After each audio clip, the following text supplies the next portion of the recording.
Welcome back to the C&B Sports Show. I'm your host, Braylon Brakefield. Along with me, my co-host and good friend, Cole Lepschitz. Cole, what's up?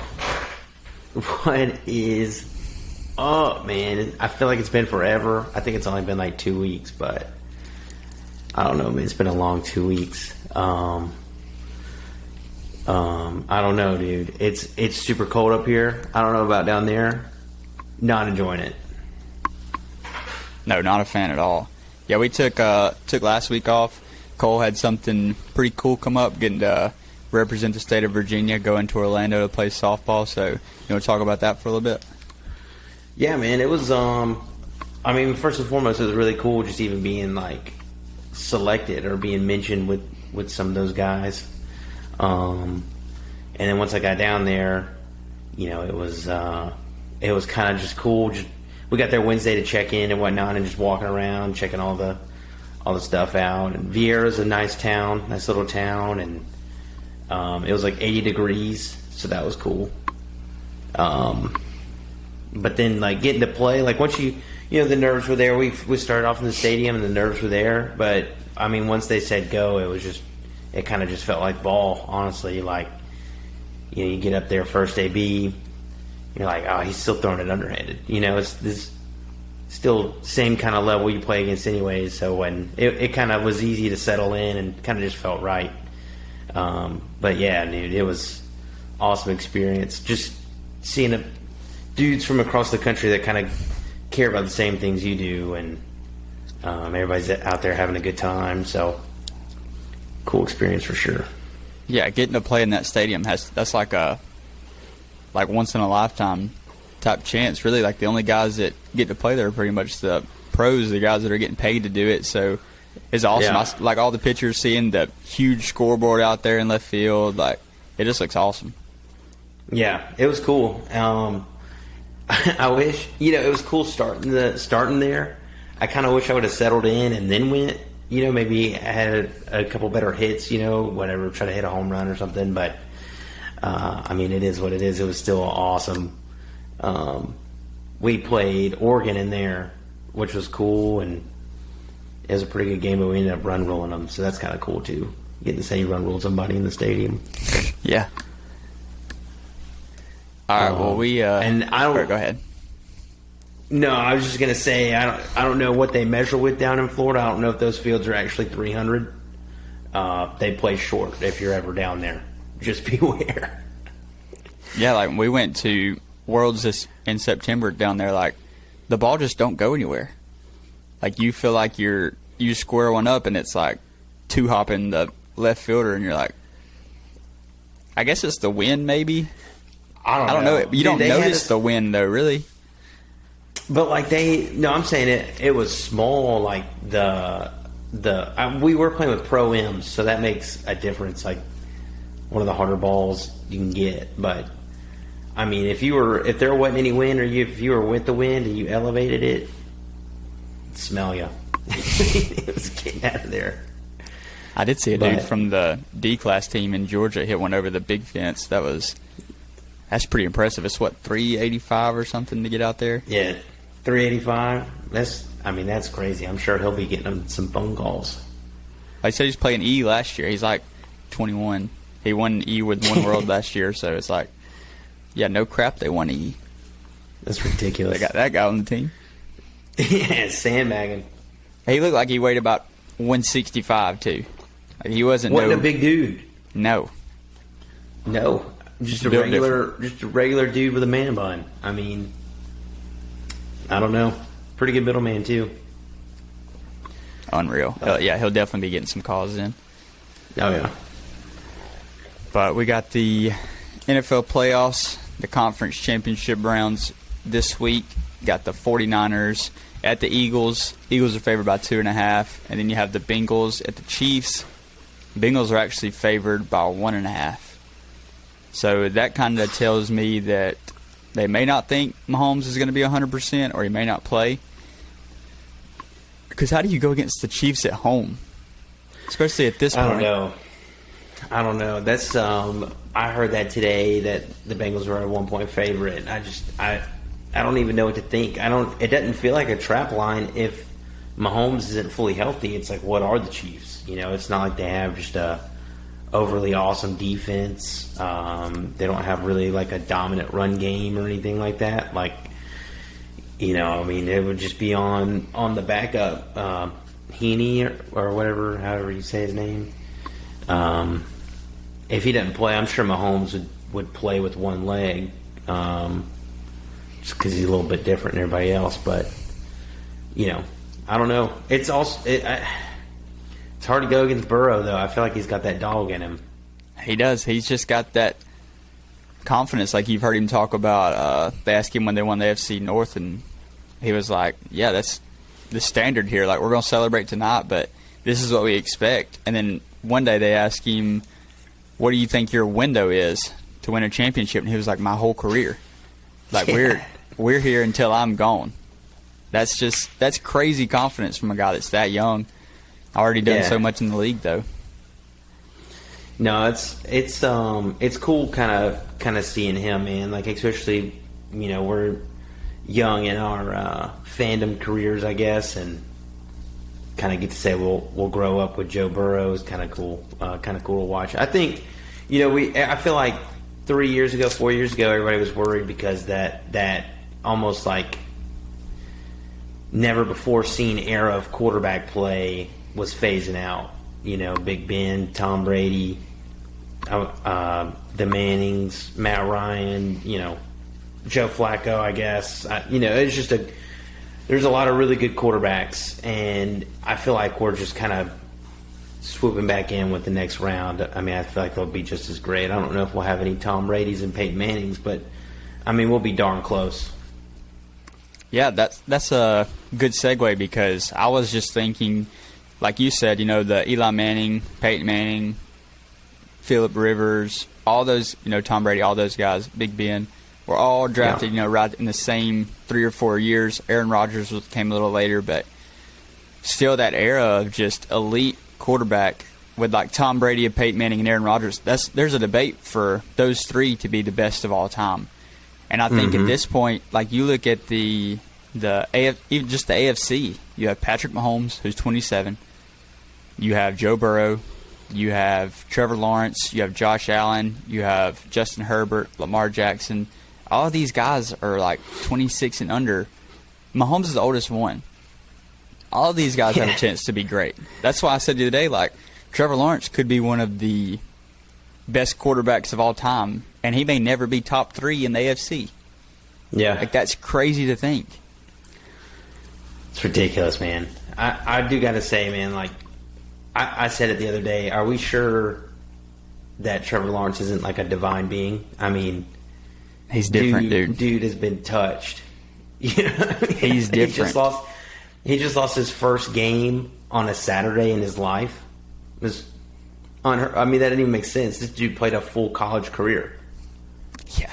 He literally started 3 years at Clemson and just never lost on a Saturday. Your only chance of beating him was in the championship game. That was it. On a Monday. Yeah. But that's a good time. I got a question for you. I've got give it to me. 9 quarterbacks, 26 and under. I want you to rank them. All right. Okay? So this is for the next, we'll say 12 years.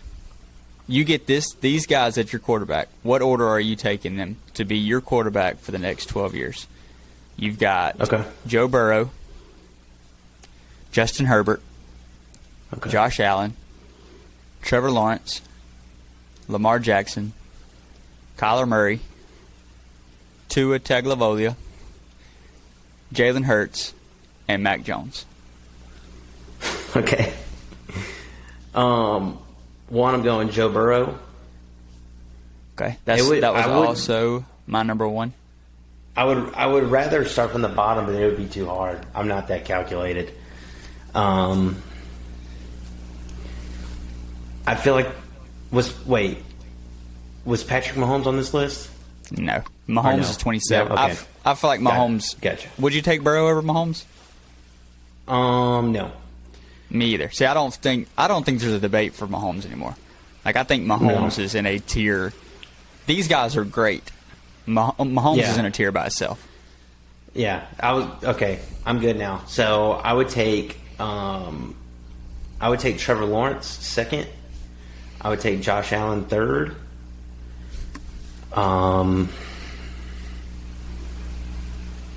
You've got Herbert, Lamar, Hurts, Kyler, Tua, and Mac left. Man, I feel like it's almost going to go in that order. I'm going to take Herbert after Josh Allen, right? Yep. And then give me Lamar over Hurts. And then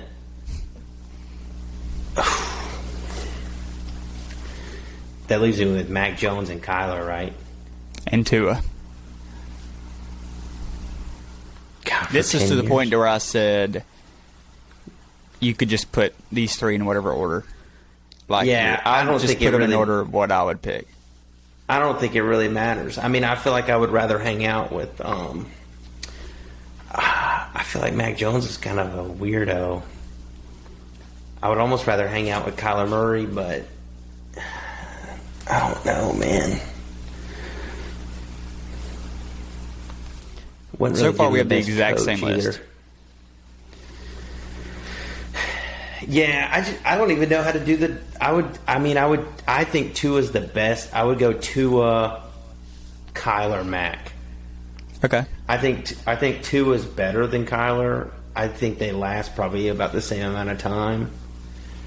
Because like healthy Tua is pretty good, especially with Miami, with what they got rolling this year. But I mean, he's been soft body too. I've been saying that since I feel like 2004. He's just small. No. Like, those defensive linemen are big. They just tackle you, they land on you. You have that frame, like, you're bound to get hurt. It's just like I feel like he's just been tackled so weirdly. Like, all of his concussions were from hitting the ground. You know, how many quarterbacks do we see get tackled like that? I just don't get it. I don't know why it happened so many times, but whatever. Like the one that knocked him out this last time was just like he's running and the dude just grabs him by the feet and he just flops over, like hits his head. It's like what kind of luck is that? You know, I feel like that's been his whole career, just weird bad luck injuries. Like his hip just gets tackled with his leg. You know, he's trying to take the next step and the guy jumps on the back of him. I mean, anybody's breaking their hip with 300 pounds jumped on their back. It's just weird stuff like that. But yeah, no, I do think Tua is you hear a lot of people talk about how he's a really good in the locker room and he's a special guy, so I would take him over Mac and Kyler. Yeah, so our list is almost identical. We had two flip-flopped. But to me, like I said, Mahomes is far and above everyone. That's why I was going to do 27 under. Then I was like, there's no point in putting, Mahomes and Baker Mayfield on this list. Like, we know where both of those guys fall. We'll just make it 26 and under. But, of course, I go Burrow number one. Like you said, the dude is Peyton Manning-esque to where you look at just how prepared he is. Like, the first two drives against Buffalo, he went all the way down the field, scored. They got a 3-and-out or whatever happened, and then he went back all the way down the field and scored again. And now it's 14-0 in the snow, and Josh Allen's having to fight back from a hole, and we're 10 minutes into the game. Trevor Lawrence. So I think there's a gap after this. I think you have Joe Burrow and Trevor Lawrence. I think those are the cream of the crop right now. Those are the guys you want to be building around. The next two guys, Josh Allen, Justin Herbert, those are freak athletes that turn the ball over too much. They miss a lot of throws. To me, Josh Allen is a little bit worse version of what Cam was. I think his arm's a lot stronger, but I think Cam was a lot better. Like, Cam won an MVP. Josh Allen really hasn't even got close. Cam took his team to the Super Bowl. Josh Allen hasn't done that. Then you got. I feel like Josh Allen's roster is absolutely absurd. I know they were banged up with some injuries on the defensive side, but still, I mean, they still had a great defense. So it's like you're out of excuses. Yeah, the Panthers had the number 1 pick, and then 2 years later they were playing in the Super Bowl. Like Cam kind of flipped that. It's like the Bengals. They're like the Bengals. Yeah. Like terrible, and then now they're playing Peyton Manning. Yeah. And now the next 3 I give Lamar the edge. He's already won an MVP. He's a guy that you literally have to game plan for. It's like you watch a team in college, that's running the option. Like you have to plan for Lamar all week and then just hope you've done enough to stop him on Sunday. Jalen's got something going on. Like he has found, he's not the most athletic. He don't have the greatest arm talent. He is just found something, almost that Joe Burrow-like swagger that puts him up here to where, honestly, he could probably pass all of them. Like all the way up. Yeah. Not all of them, but he could pass Josh Allen, I think. Like in 2 years, he could be sitting at number 3. Yeah. In all reality, just because how good he is. Like, just taking care of the ball and a guy you can trust over what Allen, Herbert, and Jackson are. And then I gave Kyler at 7 just because I feel like you can do more with him. Like, to me, him and Tua are very similar. I think Kyler's got a little bit stronger of an arm, and he's quicker, so hopefully he can get out of the pocket and avoid more sacks than Tua, because that's one of Tua's big problems, too, is he's so small, and he's just stuck in the pocket. That's fair. He can't get out. And I put Mac at 9 because he's a weirdo. He gives me a little bit of Grayson Allen vibes. I liked him for a while. Hold on, I gotta plug my laptop up. Forgot to before we started. No, you're good.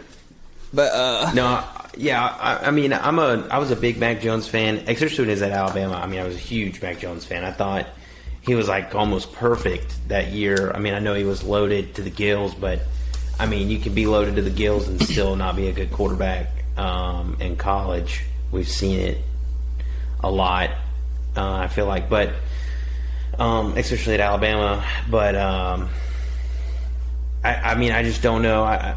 He gets the NFL, does fine, and then makes the Pro Bowl, and then it's like, they're not as good, and he kind of hits some adversity, and I feel like he didn't really respond in a good way, or in a way I would like to see him respond, so that's why I kind of would drop him that low. Yeah, and which, I mean, the Pro Bowl is kind of whack. Like, you can't really count that. Like, he made the Pro Bowl, but it was because, other guys didn't want to go, or other guys were still in the playoffs. Like, Mitch Trubisky was in the Pro Bowl. Like, one of his first years. It's just... I was just saying he had a pretty decent first year. Yeah. Not that it was great or anything, but he had a decent first year. So, with that being said, we have we kind of touched on it, the NFL playoffs. What are your ideas on this game? 49ers at Eagles. Eagles favored by 2.5. It's tough, man. I like the Eagles everywhere except, like, coach and game plan. I feel like Kyle Shanahan is one of the best to do it. And he's got plenty of weapons to do it with. So that kind of like makes me weary, like, what if Brock Purdy is that guy? It's easy to compare him to Tom Brady in the way where he was like the last pick of the draft and all that kind of stuff, but he's not Tom Brady. But I've seen some weird comparisons where, like, what if, and I don't know. I just don't see it. I mean, I feel like Philly's a hard place to go and just steal a win like that. So, I mean, I would take Philly to cover. I don't think the weather's going to be super great either. So, I feel like the Eagles have kind of the edge there, too. I don't know. I feel like the 49ers are kind of built for that cold weather, rainy, just like run the ball. Like, great. Honestly, these teams are very similar. Yeah. Probably the two best offensive and defensive lines in the league. Like you said, Kyle Shanahan definitely has the advantage, but I don't know. I just feel like he finds the way to blow it. Every time this comes up, like, he's had a great defense. He's had, decent quarterbacks, and I don't know, man. This one has my mind just in a blender because really hard. I feel like the line should have been higher for the Eagles, like especially after how they looked last week. Now I would have expected that line to be a little inflated, and I was getting ready to take the Niners if this was like 4.5, and then it came in at 2.5. So I'm like, well, they're giving the Niners some respect, but like you said, I mean, Philly, I can't remember who it was. Philly fans cheered when somebody got hurt one time. I remember, like, dude, they're psychos. They threw batteries at Santa when he came through. Dude, like, they don't care. North Delco boys, man, they're savages, dude. I wish I could. There was something like I wish I could do their accent, man. Their accent is so funny.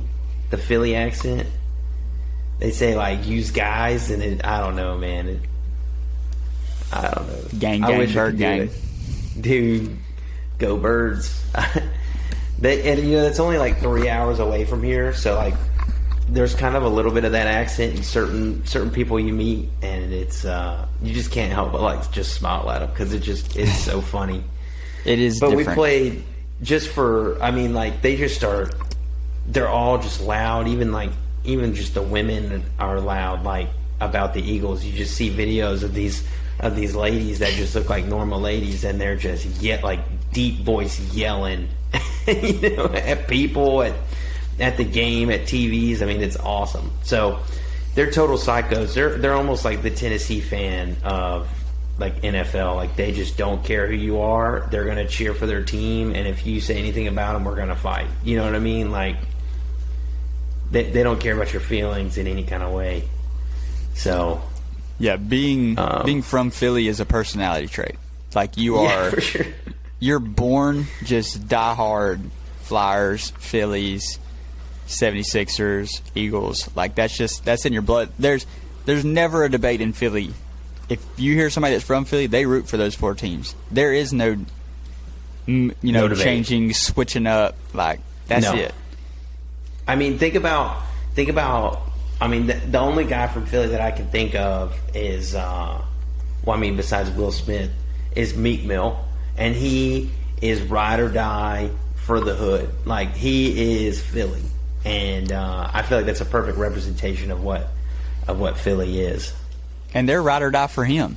Like, he's done all this weird stuff. Like, every Philly highlight tape is the Hold On Wait a Minute. Y'all thought I was finished? Like, that's it. Dreams and nightmares. Even when him doing the weird, like, backflip at the basketball game. Do you remember that with, like, his legs just straight as an arrow? It don't even look real. You just see him at, like, random Philly events just coming out singing Dreams and Nightmares live. You know what I mean? Like, who does that? Drake goes to every Toronto game and has never done that. You know? Like, I love it, man. It's one of my favorite things. I don't know. I wish I could say I wish I could be a part of Philly sports, but I don't know if I want all that action. No. And I love, like, the Eagles' helmets is arguably the best helmet in football. Yeah. But I know I can't root for the Eagles because I would have to root for every other team there, and I can't do it. I have too many other fandoms already. I can't pull for the Phillies or the Flyers, really. I can't do it. The Flyers. Or the 76ers. I don't like them at all. At all. The Bengals at the Chiefs. Bengals favored by 1.5. What are your thoughts here? I know we already kind of touched on it, but what if you had to pick a game? If you had to pick a side, what would you pick? Dude, I would take the bait. I would take. I mean, I don't even know if it is the bait. It might be the sharp pick, but I'm taking the Bengals. I don't know why. I just feel like they're rolling. Yeah, offensive line looked something great. Different about them. It's the Bills. I know a lot of people were kind of worried about their offensive line being pretty banged up, and and they just look great. Maybe the snow helped them a little bit, but still, I don't know, man. I mean, I think that going into Buffalo and playing in the snow is one of the hardest things to do as a team and winning in a playoff environment. So it's like, oh, now we got to go to Arrowhead. Like, okay, yeah, what a you know road. what I mean? Like Buffalo, then Arrowhead like immediately after. They just got it in them. I don't know what I'm gonna do. I might just sit on it and just wait, see what my gut tells me. Coin flip. That's not a bad plan. I'm still in a survivor pool. We have 5 guys that we just refuse to lose over like the last 6 weeks, and we just used the playoffs. We restarted the teams and just went into the playoffs as 5, and I don't know who I'm going to pick. Yeah, you don't have much to choose from. There's really, I mean, you could go either way, and you're like, you could feel justified, you know. I mean, honestly, like you could take the favorite or take the underdog, and you could justify all of it. Yeah, your biggest advantage is Eagles is 2.5-point favorites. Like that's, and I just don't even literally like that. as small as it gets. I don't even feel comfortable. I don't know, man. So we got, of course, the internet goes crazy with conspiracy theories. We've got this Damar Hamlin thing. You know, they're not showing his face. I've seen comparisons of the Damar Hamlin heart that he holds up, the dude in the press box throwing up some type of triangle-looking thing. And then, I mean, it's like they went really too far out of the way to not let him be seen. He's got sunglasses on. He's got a mask on. He's got a gigantic jacket covering up most of his face. And he was escorted everywhere and hidden so you couldn't see him at all times. Why? I mean, man, my thing is a lot of fashion now is that kind of cover your face up, and I don't know, man. I feel like it was kind of blown out of proportion. I get that it's kind of sus, but I mean, if you just died, 4 weeks ago, I feel like I'd be acting kind of weird in public too. So I mean, I don't think it's really, and we don't know this guy. Nobody even really kind of knew who he was as a person before. What if he was just kind of a weird guy anyways, and we didn't know? You know what I mean? What if he was kind of an attention guy anyways? You just never know. It's hard to tell. So I don't know. I'm just kind of over it. It's just everywhere, and it's all on TikTok. And I feel like everything I see on TikTok is about some kind of conspiracy, and it's got to be the Chinese government just trying to play with our minds. They're trying to get us to not trust our next door neighbors, so we'll trust them. I guess, I don't know. Yeah, see, there you are making up your conspiracy theory. Look, about man, all these other conspiracy theorists. That makes you the king TikTok, of conspiracy man. theories. I'm telling you, the government, all government employees had to delete their TikTok off their phones. I don't know, man. There's something to it. I'm telling you. So do you think he's dead? No, I think he's alive. I do too. I don't think it was him at the game. Not that deep. It might not have been, but I don't think it's just that. I just don't think it's that big of a deal. I don't really care. You know what I mean? Everybody's doing these TikTok investigations like it's the Idaho murders. None of y'all know. Stop trying to inform me on a 3-minute video on what you think. Nobody cares. Only Chinese TikTokers care, and they're going to promote it. This is my thing about it. We have 4K pictures of Bigfoot and aliens. The best we could get is an 8-pixel. It's almost in Buffalo. We couldn't get a camera in there with him. Just one glance at him. It's in Buffalo. They were in Buffalo. You know what else is in Buffalo? Nothing. Bigfoot, probably. There's nothing That'd be a in good place for him to Buffalo. hide. There's nothing. I know a guy from Buffalo. You know what he said is there? Nothing. He said, yeah, man, you might as well just go to Detroit because there's nothing here. Ugh. I'd rather just not go to either one. Right? I don't know. I haven't watched. I've seen a lot of the conspiracy theories on TikTok, but like you said, I'm just over it. So I just quickly scroll past it. Really, the Idaho murders kind of pushed me off because these people are like trying to solve a murder. So I'm like, look, y'all are not built for this. Just stay out of the way. And they're like, it was this guy, and then it ends up being some dude in Pennsylvania, like, and then we're all just supposed to be like, we're just to forget it. Like, we should all just roast these people who are like, oh, it was this guy at this food truck that killed him. You know, there was a guy from the frat party across the street. Like, no, this dude stalked him for 3 weeks. Y'all didn't see that? Yeah. Like, oh, y'all didn't read the text messages or the Instagram DMs between them? Oh, because you didn't have any of that, like, available to you. You just made up all of this. Oh, my gosh. They would post some clips where it's like, watch this guy follow him to the street. And it's like, I have no idea what you're talking about. Like, they walk across the street, and then, like, 5 minutes later, a dude just walks across the street.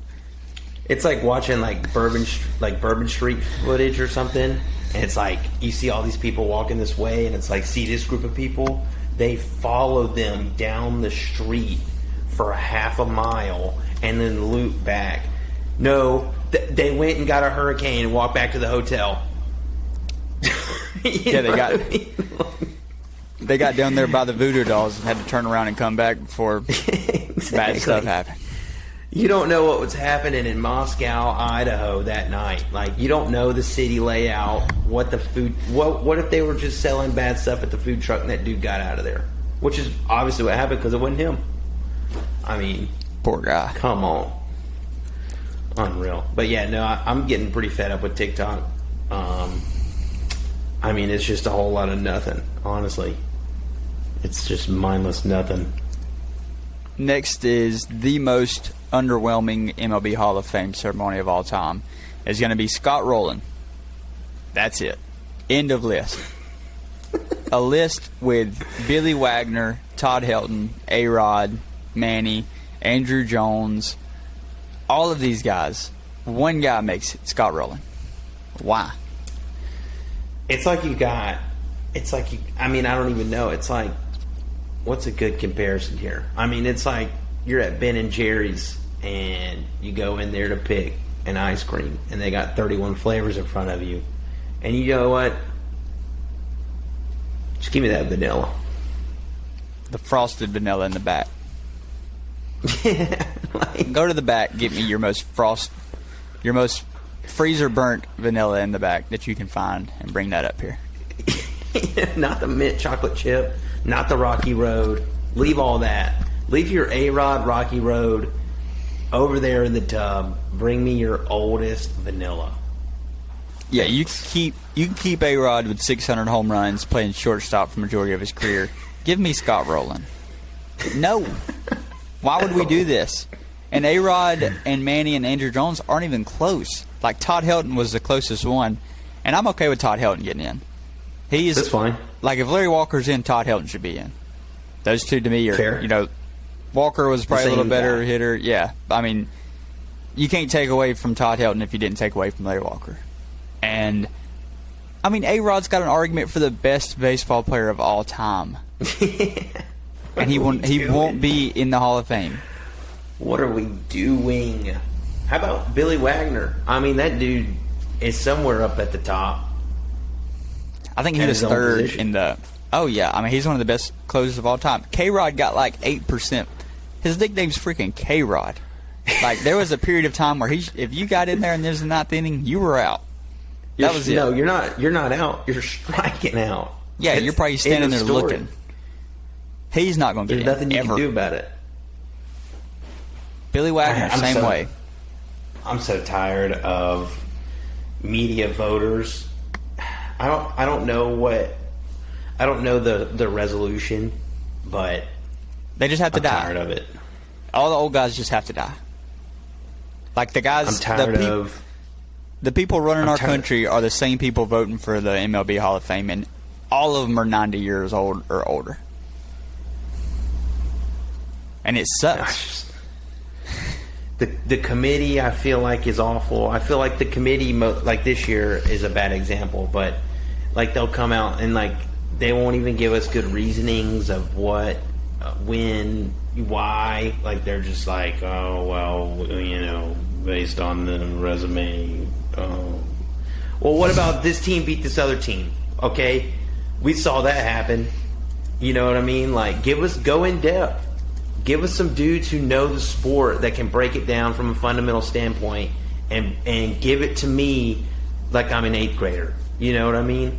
Don't just sit there and just mumble off some corporate jargon.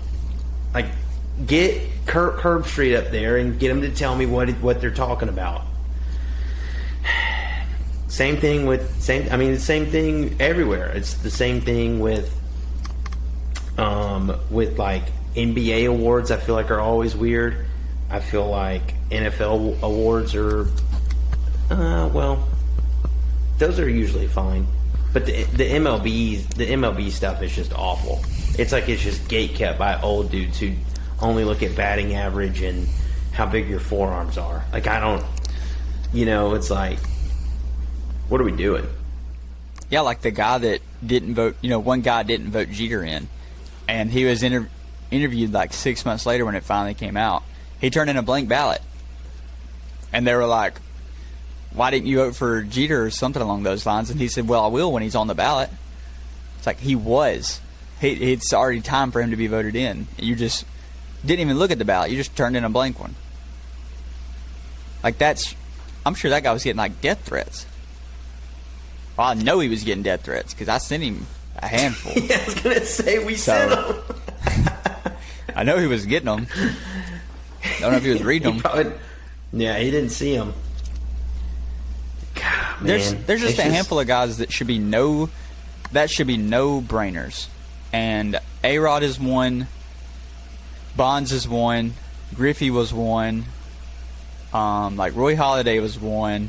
Jeter was one. Rivera was one. Big Papi was one.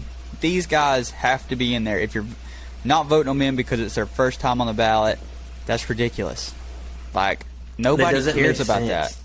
That game does not make sense to me. Like, maybe in 5 years. Huh? What's going to change? What do you mean in 5 years? Nothing changes. If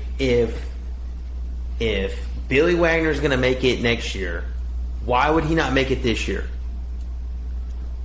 How does that make sense? Oh, well, he might donate to my charity a little bit more if I don't put him in this time. That's the only reason. There's no way there's like not money behind it or something. It just it's not logical. It doesn't make it. It's not a logical thing. It should be just a yes or no. Like to you, is Scott Rowland a Hall of Famer? Yes. See, I would say no. I think he. I don't know. I see the argument. Hypothetical. Oh yeah. Well, I mean, that's I haven't looked at his stats or nothing. Well, I just think like it should be like pretty cut and dry, like who your Hall of Famers are, like the elite of the elite. I know we've kind of watered that down with some of the guys that have gotten in, but still, like when I think about the 2000s, I don't think about Scott Rowland. I think about A-Rod. I think about Bonds. I think about Jeter. Like those guys should be set in stone. Roger Clemens. Yeah, Roger Clemens, another one, should be guaranteed to be in the Hall of Fame. Yeah, I agree with that. It's just frustrating. It's really frustrating. Last thing, you had some beef with a female artist named Miley Cyrus. Yeah, I did putting have out beef. Her new Boss video where she rented the house her husband cheated on her with, and she wore the dress she wore the suit where he said something mean to her, and all this stuff. Is it really that great? Personally, I feel like it's a couple years down the road. I think that there's no way you're still that mad about it. It's cool if she's actually still upset, whatever. I don't know, but I just feel like it's kind of a money grab at this point. There's been a lot of good marketing behind it, pushing the video. It's like the number one song on TikTok. There's obviously some collusion there. I don't know, man. I just feel like it's just a petty money grab off of a good story. Taylor Swift's done it for years, so not saying it's a bad business model. But, if you're going to sit here and say, like, oh, man, she's a savage. Like, no, she's not.